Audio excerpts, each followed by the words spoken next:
کہ وہ دو فرشتے ہیں اور وہی ہر مقام پر پہنچ رہے ہیں. اسی طرح شیطان یعنی فرشتے تو بہت بڑی بات ہے نا، فرشتے تو اللہ کی نوری مخلوق، انبیاء کرام علیہ السلام کا مقام و مرتبہ تو بہت بلند و بالا ہے. شیطان کو یہ قدرت ہے کہ وہ انسان کی جو رگیں ہوتی ہیں، خون کی رگیں، اس کے اندر دوڑتا ہے. ایک ہی بڑا شیطان ہے اور ہر انسان کے ساتھ وہ بہکانے والا معاملہ کر رہا ہوتا ہے کسی. تو ہر چیز کو دیکھ لیا تو ناظر ہیں، دیکھ رہے ہیں، ہر چیز آپ کے سامنے حاضر کر دی گئی تو حاضر ہیں آپ علیہ الصلوۃ والسلام. یہی شاہد کا معنی بنتا ہے. اسی لیے امام اہل سنت رحمۃ اللہ تعالی علیہ نے کئی مقام پر شاہد کا ترجمہ یہ حاضر و ناظر کیا ہے. سبحان اللہ. کچھ لوگ اگر غلط فہمیاں ڈالتے ہیں تو اس کے لیے اپنے ذہن میں وہ مفہوم، یعنی جو اہل سنت کا مفہوم ہی نہیں ہے، وہ اس طور پر بتا کر معاذ اللہ، اور پھر طرح طرح کے اسی پر بنیاد رکھتے ہوئے کہ جب وہ حاضر ناظر یعنی وہاں موجود ہیں تو پھر آپ امام کیوں بنتے ہیں، آپ خطبہ کیوں دیتے ہیں، آپ یہ کیوں کرتے ہیں. تو ہمارا تو عقیدہ یہ نہیں ہے کہ آپ جسم مسعود کے ساتھ ہر کا ترجمہ ہی آپ رحمۃ اللہ تعالی نے حاضر و ناظر کا فرمایا، تو یہ مفہومی ترجمہ ہے. ٹھیک ہے، تو کسی مقام پر اعلی حضرت امام علیہ سنت نے لفظی ترجمہ فرمایا تو کسی مقام پر آپ نے مفہومی ترجمہ فرمایا. ایسا مفہومی جو عقیدہ بھی واضح کر رہا ہے. تو شاہد کا مطلب یہ ہوتا ہے گواہ. اور گواہ یہ ضروری ہے کہ اسی چیز کی گواہی دے گا کہ جس کو اس نے اپنی آنکھوں سے دیکھا ہو. آئی وٹنس ہوتا ہی وہ ہے جو موقع پر موجود ہو، اس نے اس چیز کی طرح جو کہتے ہیں نبی ہر جگہ حاضر ناظر ہیں بغیر کسی تعویل کے، دو ٹوک لفظوں میں سب کچھ اپنی قبر سے ہر جگہ دیکھ رہے ہیں، ہر چیز کا ہر وقت علم رکھتے ہیں، تو یہ تو اللہ کی صفت ہے. تو اس سے بھی انسان اسلام سے خارج ہو جاتا ہے.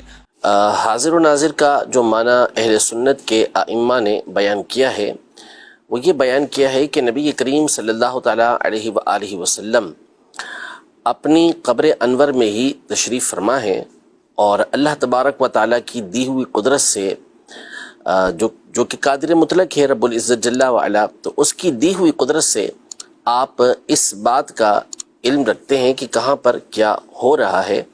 یعنی ہر مقام کا علم اللہ تبارک و تعالیٰ نے عطا فرمایا، اور ساتھ ہی ساتھ اس بات کی قدرت عطا فرمائی ہے کہ نبی پاک صلی اللہ تعالیٰ علیہ وآلہ وسلم جس مقام پر تشریف لے جانا چاہیں اور ایک وقت میں کئی مقامات پر تشریف لے جانا چاہیں تو یہ بالکل ممکن ہے.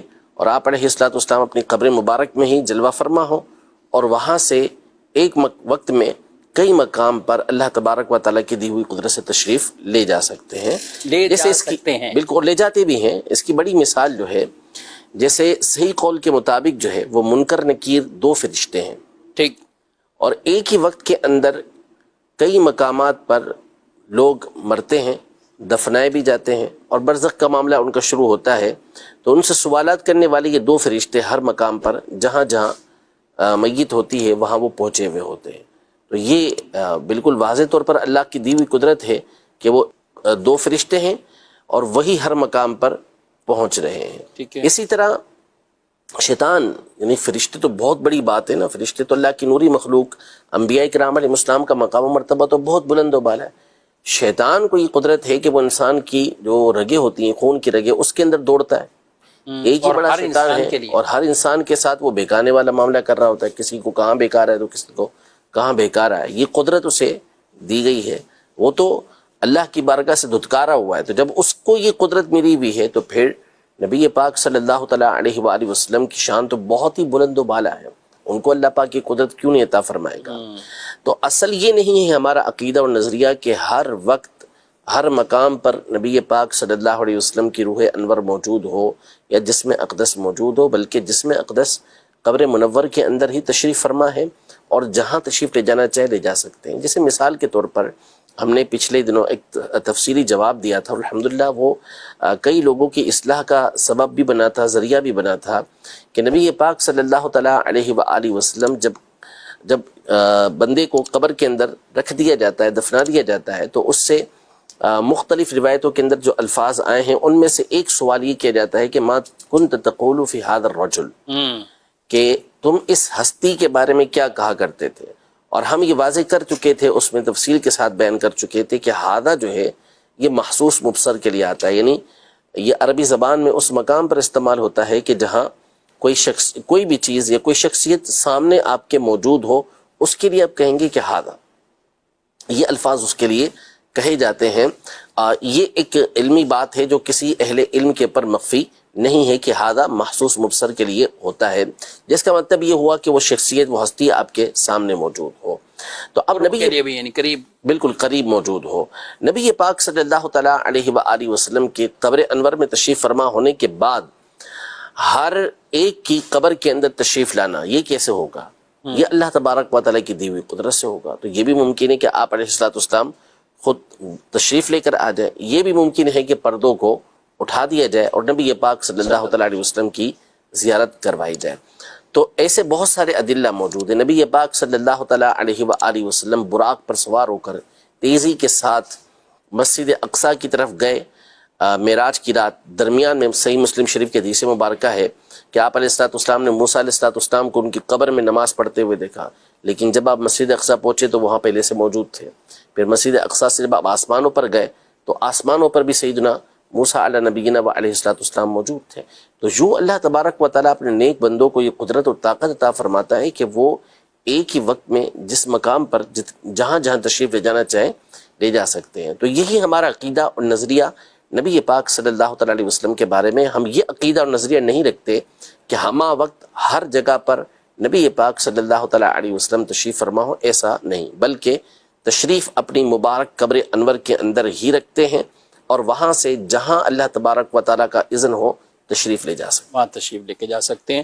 یہ سمجھ لینا کہ ہر محفل میں بھی آپ تشریف لاتے ہیں یا لا سکتے ہیں، ان دونوں باتوں میں کتنا فرق ہے؟ واضح بالکل یہ واضح طور پہ فرق ہے کہ آپ کسی جگہ پر جا سکتے ہیں اور آپ کسی جگہ پہ جاتے ہیں یا کسی جگہ پر آپ گئے تو وہاں آپ جا سکتے تھے لیکن آپ نہیں گئے، مرضی ہے. لیکن آپ وہاں جا سکتے تھے اور آپ گئے تو بھی آپ کی مرضی ہے. تو نبی پاک صلی اللہ تعالیٰ علیہ وسلم کے حاضر و ناظر ہونے پر ویسے تو اور بھی دلائل ہیں، لیکن ایک جو اعلیٰ حضرت امام علیہ سنت رحمۃ اللہ تعالیٰ علیہ نے شاہد کا ترجمہ فرمایا ہے، تو اس کا ترجمہ ہی آپ رحمۃ اللہ تعالیٰ علیہ نے حاضر و ناظر کا فرمایا. تو یہ مفہومی ترجمہ ہے، ٹھیک ہے.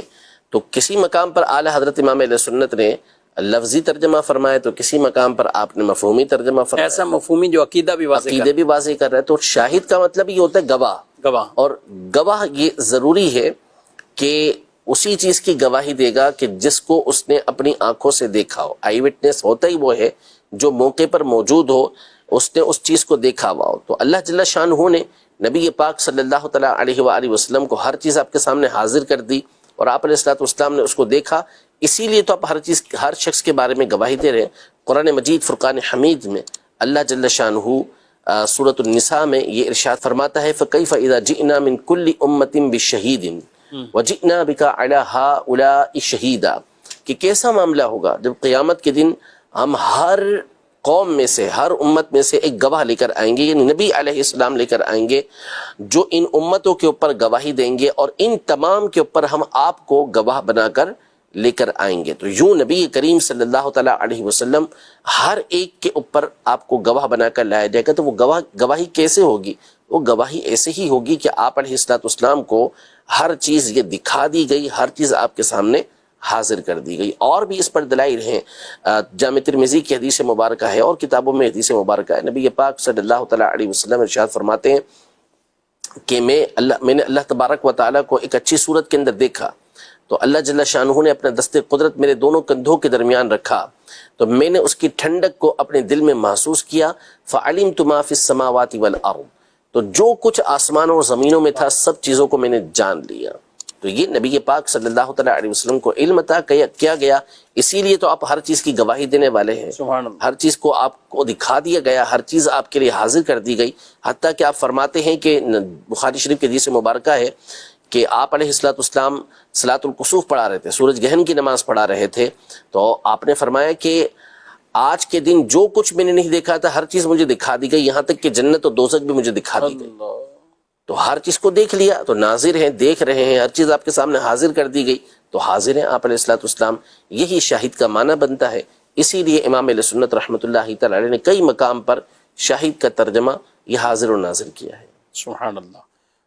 کچھ لوگ اگر غلط فہمیاں ڈالتے ہیں تو اس کے لیے اپنے ذہن میں وہ مفہوم، یعنی جو اہل سنت کا مفہوم ہی نہیں ہے، وہ اس طور پر بتا کر معاذ اللہ، اور پھر طرح طرح کے اسی پر بنیاد رکھتے ہوئے کہ جب وہ حاضر ناظر یعنی وہاں موجود ہیں تو پھر آپ امام کیوں بنتے ہیں، آپ خطبہ کیوں دیتے ہیں، آپ یہ کیوں کرتے ہیں.